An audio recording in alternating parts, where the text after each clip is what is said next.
الستر يا ولاد نعمة كبيرة من ربنا سبحانه وتعالى، ما يعرفش قيمتها غير البني آدم كده المستور اللي بيمشي جنب الحيط، اللي بيتشعبط في رضا ربنا زي حالاتنا كلنا كده. ولكن الإنسان اللي هو يعني متعود إن هو يبقى متعري طول الوقت، وسوري يعني بالكلمة الدارجة، مفضوح عادي بالنسبة له، عادي الفضايح يا جماعة، لأن بتبقى الفضايح دي هي أكل عيشه. ربنا يسترها علينا جميعا، ويعني يا رب يا رب يرزقنا الحلال بدون فضايح. لكن الإنسان اللي بيعتمد على الموضوع ده عشان ياكل لقمته، فده إنسان يعني ربنا يعافينا. وزي ما قلنا قبل كده، الحرة لا تأكل بثديها. عاملين ايه يا ولاد الأول؟ ايه الأخبار؟ ولا إنكم وحشتوني من الفيديوهات اللي فاتت؟ وما زلنا مكملين في ترندات الجونة وما أدراكوا ما الجونة. أنا نفسي بس حد يحقق لي أمنيتي يا ولاد، أروح أتفرج على الفساتين هناك وأرجع. أنا مش عايزة حاجة تانية من الدنيا، ولا أروح ليه؟ ما أنا قاعدة بتفرج عليه وأنا على كنبتي، إيه اللي يبهدلني ويمرمطني؟ ولكن يا ولاد كل يوم الجونة تنزل ترند جديد بفنانة شكل. أنا نفسي أعرف هما ايه؟ الجونة، مهرجان الجونة ده المفروض سينمائي يعني، نشوف بقى الفن كده والاعمال العظيمة وتكريم الفنانات عن اعمالهم والفنانين. ولكن اللي احنا بنشوفه حاجة تانية خالص، بينزلوا ترندات بسم الله ما شاء الله بالفضايح، الله اكبر يعني. بداية من اول يسرى وحكاياتها عن مخرج الروائع يوسف شاهين، وده الاستاذ يعمل اللي هو عايزه ويدخل اوضه النوم عادي، وعمل اللي هو عايزه، عمل كل اللي هو عايزه، ده الأستاذ. بعد كده شفنا الإطلالات الجميلة اللي طفحت في وشنا، وقلنا مش مشكلة عادي ما جراش حاجة. شفنا البنات اللي هم على أول الشارع في الجونة كده بيستقبلوا الناس بالرقص وبالهوت شورت، قلنا عادي يا جماعة، ما يبقاش نيتكم سيئة، ولكن توصل بقى إنكم تتهموا الناس الشرفاء، الناس اللي هم بيقدموا فن عظيم بإنهم بيشربوا مشروبات كحولية وروحية. لا، هنا بقى أنا أعترض. إيه الصور المتداولة للفنانين دي يا جماعة؟ إيه الفيديوهات المتداولة دي وهم كلهم ماسكين كاسات وعمالين يضربوها ويطقشوها في بعض كده ويشربوها؟ إيه يا جماعة ده في إيه؟ أنتوا ليه نيتكم وحشة كده؟ مين اللي قال إن دي مشروبات كحولية؟ ما حصلش، مفيش الكلام ده، ده عصير تفاح على عصير أناناس. أنتوا ليه نيتكم وحشة كده يا جماعة؟ يقول لك ده الفنانه طالعه سكرانه، يسرى لما حكت عن يوسف شاهين دي كانت سكرانه. لا، مين اللي قال الكلام ده؟ دي الست قالت المصحف ما بيفرقش شنطتها. ده انتوا نواياكوا سودا، ده انتوا هتتحاسبوا عليها يوم القيامه يا جماعه. في ايه؟ طب الهام شاهين لما طلعت على المسرح والهوا طاير الفستان، طار في الهوا شاشي وانت ما تدراشي يا جدع، دي كانت سكرانه رخرة؟ ما كانتش سكرانه، ولكن الله يسامحه الهوا طير الفستان. الفنانه هتعمل ايه في حاله زي دي يعني؟ الفستان طار، هتعمل ايه اللي في ايديها تعمله؟ قضاء الله وقدره. ايه يعني ما كانتش لابسه حاجات من تحت؟ عادي بتحصل في احسن العائلات، نسيت تلبسه. زي ميان السيد ما ظهرت ونسيت تلبس البنطلون، لبست القميص من فوق. انتوا ليه قاعدين للناس كده على الواحده؟ انا مستغرباكوا والله، عادي بتحصل في احسن العائلات. لكن النهارده بقى لما نشوف ناهد السباعي طبعا حفيده الملك فريد شوقي، وطبعا يعني من اول افلامها احكي يا شهرزاد مع منى زكي، وانا منى زكي سوري يا ولاد. الحمل خلى مخارج الحروف عندي طايره، مش مشكله، بس من اول اعمالها وانا تنبأت ليها ان دي هتبقى فنانه عظيمه، فنانه من الروائع فعلا. ايه يا جماعه مالها ناهد السباعي؟ عملت ايه عشان تنزل ترند النهارده وتبقى مكسره الدنيا وحديث السوشيال ميديا؟ ايه اللي حصل؟ ما حصلش اي حاجه خالص. الست قامت من النوم بالبيجامه بتاعتها، قالت والله لا اروح المهرجان بالبيجامه. مش انتوا كلكم نازلين ترندات بالفساتين اللي مكسره الدنيا ويقولوا لك عري ومش عري والكلام اللي بيتقال ده؟ طب والله لا نازله لكم بالبيجامه. ناهد السباعي قامت من على السرير بشعرها بالبيجامه ونزل جري على المهرجان. ولكن الفنانه ما كانش عندها وقت تقفل الزراير، فالزراير كان مفتوحه، فكان ايه تحت بقى، كانت هي بقى لابسه الحاجات الداخليه بقى اللي من تحت عشان تكونوا فاهمين. يعني انتوا نيتكم سوء اهي، ما عملتش زي الهام شاهين، لا دي بقى كانت لابسه الحاجات الداخليه اهي، اللي فوق لابساه عادي جدا وجاكيت البيجامه مفتوح وبشعرها ونزلت. اتفاجئت برضو زي ما اتفاجئت الهام شاهين، زي ما اتفاجئت منى شلبي. شفتوا منى شلبي لما السوسته طرقعت والفستان كان هيقع ويسرا مسكتها من قفاها كده حفاظا على الفستان عشان لو وقع هتبقى صلتي وملتي، والهام شاهين الهوا طاير الفستان ومكانش فيه حاجه من تحت. ناهد السباعي كانت عامله حسابها، كانت لابسه الحاجات اللي من تحت ونزلت بالبيجامه.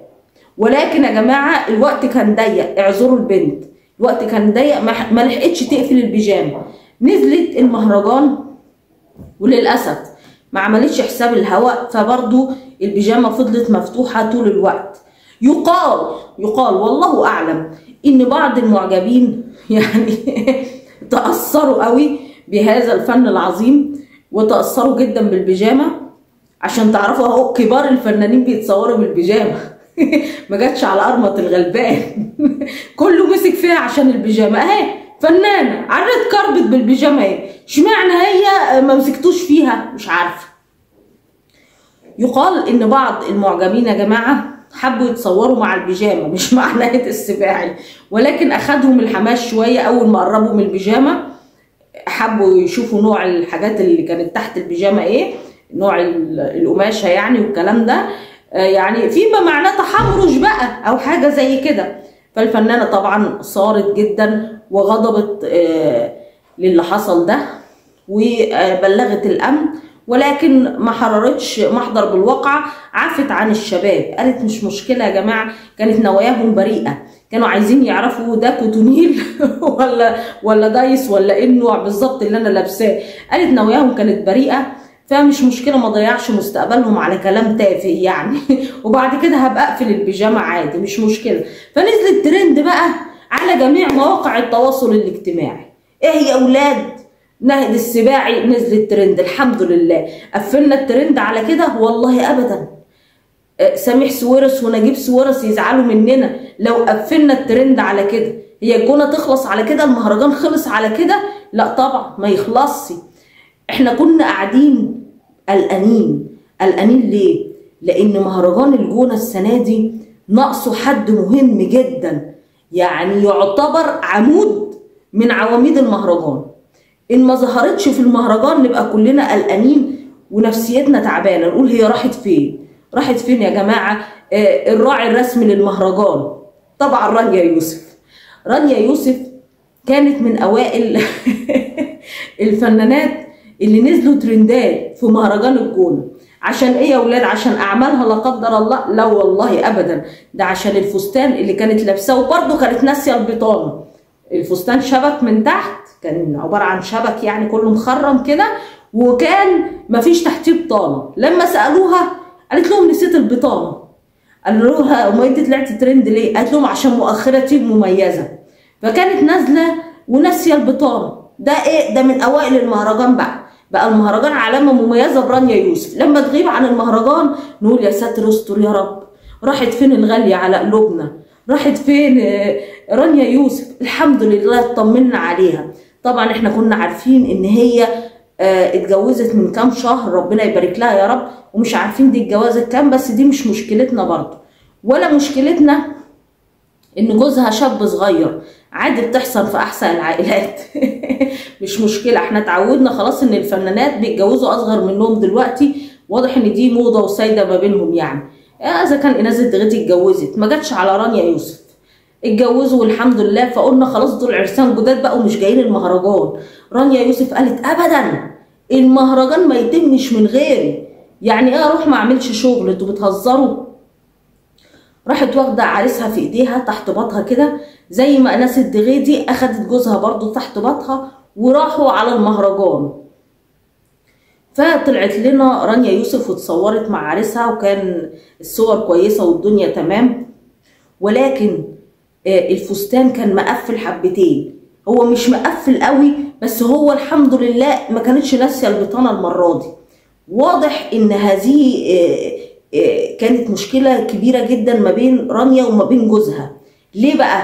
لانها لما لبست الفستان اللي هو يعني 3/4 يعني نقول عليه محتشم شويه، الحمد لله من غير بطانه وكلام من ده، يعني بالبطانه بتاعته، يعني ملتزمه المره دي. واضح ان الموضوع ده ما عجبش رانيا يوسف واتخانقت مع جوزها. ليه بقى؟ لانها لما لبست الفستان ده ما طلعتش ترند، محدش يتكلم عنها، عدت في المهرجان كده زيها زي اي حد معدي.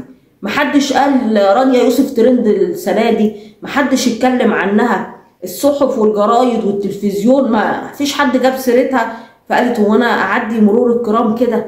يعني نيلي كريم، نيلي كريم تطلع والبتاع شيفون ومش لابسه من تحتيه حاجه وتطلع ترند، ويسرا تطلع ترند بموضوع يوسف شاهين، والهام شاهين تطلع ترند بالفستان اللي طاق، كلهم ترندات، وانا وقعت من على الشجره.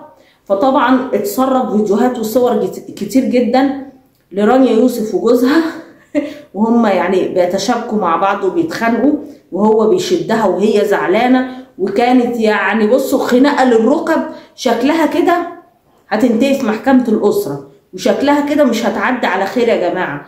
لان معلش يعني ايه انت عايز نلبس؟ انت بتهزر ده اكل عيشنا يا بالحاج، انت جاي تخنقنا بقى؟ احنا كنا شغالين كويس طول السنين اللي فاتت والسنجله شندله، جاي انت تخنقنا وتقفش علينا؟ مش ناقصه. حل عننا والله يبارك لك، انا طالعه المهرجان بعد كده وهلبس اللي انا عايزاه. الحمد لله بعد الخناقه العظيمه دي الحمد لله اطمنا على بنتنا، ظهرت تاني في المهرجان، ولكن بفستان يعني فستان بقى يعني من فساتينها المعتاده، حته برتقاني كده، مش لابسه لا فوق ولا تحت الحمد لله، بس ظهرت لوحدها بقى. هنا احنا اطمنا على بنتنا ان خلاص الحمد لله السبوبه زي الفل وعملت شغلها في المهرجان.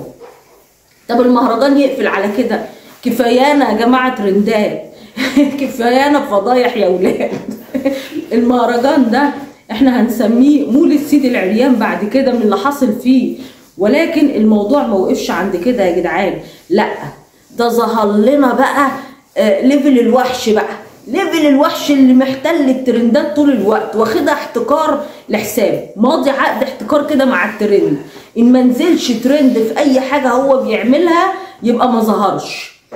جابوا لنا الوحش سميح سويرس ونجيب سويرس مع حفظ الالقاب طبعا، رجال اعمال يعني كريمه المجتمع. ها جابوا لنا بقى الوحش نمبر 1 محمد رمضان، وده معروف لما يظهر في اي حته يبقى الحمد لله الحته اللي ظاهر فيها دي هتنزل ترند، ولكن هتنزل ترند بمصيبه. يعني احنا متعودين كده بقينا نسمع محمد رمضان في مصيبه جايه في وشنا ونقول يا ساتر استر من المهالك يا رب. ظهر يا ولاد محمد رمضان مع رجل الاعمال سميح سويرس، ويقال برضو يا ولاد والله اعلم ان سميح سويرس كان شارب شويه وكان سكران برضو، وما اعرفش مين اللي بيطلع الاشاعات المغرضه عن الناس الجميله دي، والله ما اعرف. المهم يا ولاد المقطع المتداول في هذا الفيديو ان سميح كان طبعا بيربطوا علاقه اخويه بمحمد رمضان، ومعروف عن محمد رمضان ان هو صديقه وصديق اخوه نجيب سويرس. علاقه اخويه وصداقه، هو حد يقول بيزنس ومصالح وازعل منكم قوي، ده اهم حاجه عند الناس دي الاخوه يا جماعه. فظهر سميح سويرس ومحمد رمضان وبيهزروا مع بعض، وسميح حب ان هو يلطشه على وشه بالقلم كده كنوع من الاخويه والمحبه. يعني هزار يا جماعه، هزار اخوات بقى، تقولوا بقى هزار بوابين، هزار تقيل حبتين، هزار معرفش عامل ازاي، قولوا اللي تقولوه. المهم ظهر المقطع ده وكله تداوله، وسميح نازل على وش محمد رمضان بالقلم، محمد رمضان مسك ايديه كده بحب كده ودفء، علاقه اخويه يا جماعه، وضحك كده وراح رجع لورا شويه عشان القلم ما ينزلش على وشه. ما هو عيب برضه يعني عيب برضه، الراجل عمال يقول انا نمبر 1 انا نمبر 1، وفي الاخر يتضرب بالقلم في وسط مهرجان ليه يعني؟ عشان خاطر ايه؟ ليه؟ عشان مثلا يعني ممكن بعد كده يبقى نمبر 10؟ لا عادي، ايه المشكلة؟ دي صحوبية واخوية، مش عشان حاجة تانية. هو تدارك الموقف وتعامل معاه بذكاء كده واخدها بهزار وبعد وشه وشال ايدين الراجل، ده اخوية يا جماعة. هتقولوا لي طب ما هو ما عملش كده مع ياسمين صبري لما جت بتقول له ازيك يا ابني، قال لها انت مجنونة ولا ايه؟ هنا بقى تفرق، هنا اخد الكلمة على نفسيته. يعني ايه ابني؟ يعني ايه؟ ده استقلال بيه. لكن القلم ده كان هزار، وكان هزار اخوي. لكن تقول له يا ابني، ده يعني ده هفت منها على الاخر. ما هو في مستويات يا جماعه للهزار. يعني مش هنجيب هزار سميح سويرس ونجيب سويرس لياسمين صبري برضو. يعني الناس برضو طبقات ومستويات. طب بالنسبه للمعجب يا محمد يا رمضان، اللي هو كان عايز يتصور معاك ورحت نازل على وشه انت بالقلم، وهو راح رادت لك القلم، وطلعت بعد كده قلت قال لي يا محمد يا حمضان، فانا ما استفزيت قوي وضربته بالقلم. انت اللي بدأت بضرب القلم على فكرة. لكن سبحانك الدنيا دوارة، سبحانك يا رب. شوف الشاب ده اللي انت ضربته بالقلم، تدور الايام وتلف ونلاقي سميح سويرس عايز يسلم على وشك هو اخر بالقلم. ولكن في فرق كبير طبعا.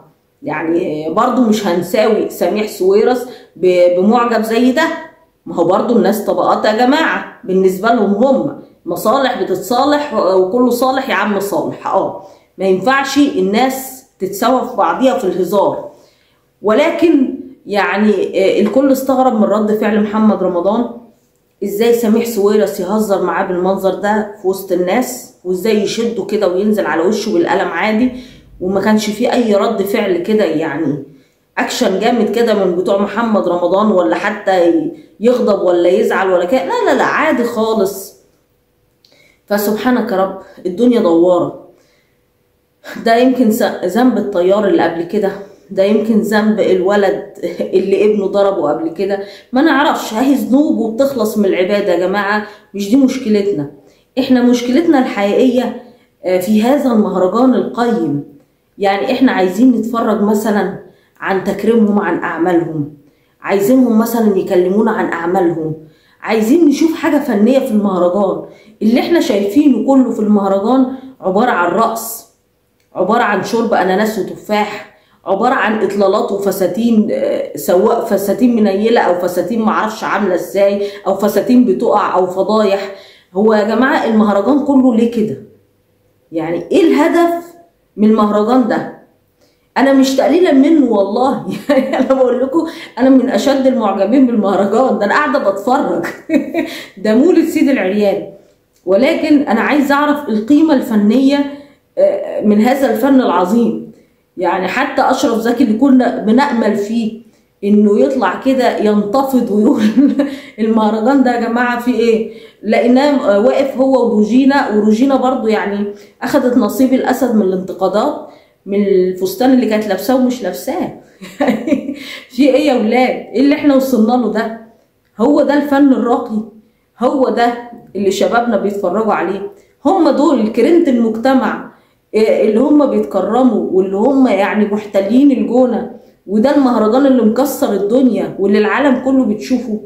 يعني لو الحاجات دي بتحصل عند الأجانب ولبسهم بيبقى كده، ده العادي بتاعهم، ده مجتمعهم ودي ثقافتهم الغربية. لكن بالنسبة لنا احنا مجتمع شرقي، مجتمع شرقي بيحكموا طبعا الدين في الأول، وبعد كده العادات والتقاليد. لكن اللي احنا شايفينه ده بصراحة مهزلة. والله مهزلة. لما كل يوم ترند جديد للمهرجان ده، بس مش ترند بقى يعني للأعمال الفنية، لا ده ترند للفضايح. بس اللي عاجبني ان في فنانين فعلا، يعني ناس محترمة جدا بدون ذكر اسماء، ما ظهروش في المهرجان. ما شفنا لهمش اي حاجة، ما شفنا لهمش اي لقطة، ما شفنا لهمش اي يعني ظهور خالص في المهرجان ده. ليه؟ لان الناس دي محافظة على اساميها، محافظة على تاريخها. هيروحوا يعملوا ايه؟ لا هيلبسوا فساتين مسيئة، ولا هيشربوا عصير تفاح ومش عارفة اناناس، ولا هيطلعوا يرقصوا، ولا هيعملوا الكلام ده. يعني يسرا بسم الله ما شاء الله مش مخليه على جهدها جهد في المهرجان، شغاله رقص 24 ساعه، واخده في ايديها صديقاتها الهام شاهين في ناحيه وهالة صدقي من الناحيه التانيه، وخربنا هناك مولعينها بصراحه يعني. لكن في ناس فعلا ما ظهرتش، في ناس وليهم اعمال فعلا، ودول بقى اللي بيتقال عليهم فنانين فعلا وليهم اعمال كبيره، ما ظهروش في المهرجان وما شفنا لهمش اي لقطه خالص. فانا مش عارفه يعني فعاليات المهرجان ده هتنتهي لغايه فين؟ انا خايفه والله في اخر يوم في المهرجان ما اعرفش ايه اللي ممكن يحصل بعد كل اللي احنا شايفينه دوت. يعني حتى تامر حبيب لما بيستضيفوه كان في المهرجان برضه ولابس خواتم كده وشكله عجيب، تقول له ايه الحاجه اللي انت قلت ان انت هتغيرها وما غيرتهاش؟ يقول انا لسه عاملها امبارح. طب هي ايه الحاجه يا عم الحاج؟ ما قالناش ايه هي الحاجه اللي هو لسه عاملها وما غيرهاش، احنا ما فهمناش. يعني حتى ما فيش حوار فني، ما فيش حوار راقي، يعني اي حاجه في اي حاجه وشكرا على كده. والفيديوهات نازله ترندات مكسره الدنيا في كل حته على جميع مواقع التواصل الاجتماعي. ربنا يعافينا يا رب من اللي احنا بقينا بنشوفه، ويحمي شبابنا اهم حاجه، لان دول عماد المجتمع يعني لما يطلعوا يشوفوا دول قدوتهم تبقى مصيبه سودة. الحمد لله الذي عافانا مما ابتلى به غيرنا. اكتبوا لي يا اولاد رايكم في التعليقات، واشوفكم على خير في الفيديوهات اللي جايه، وما تنسوش لايكات لارمط. السلام عليكم ورحمه الله.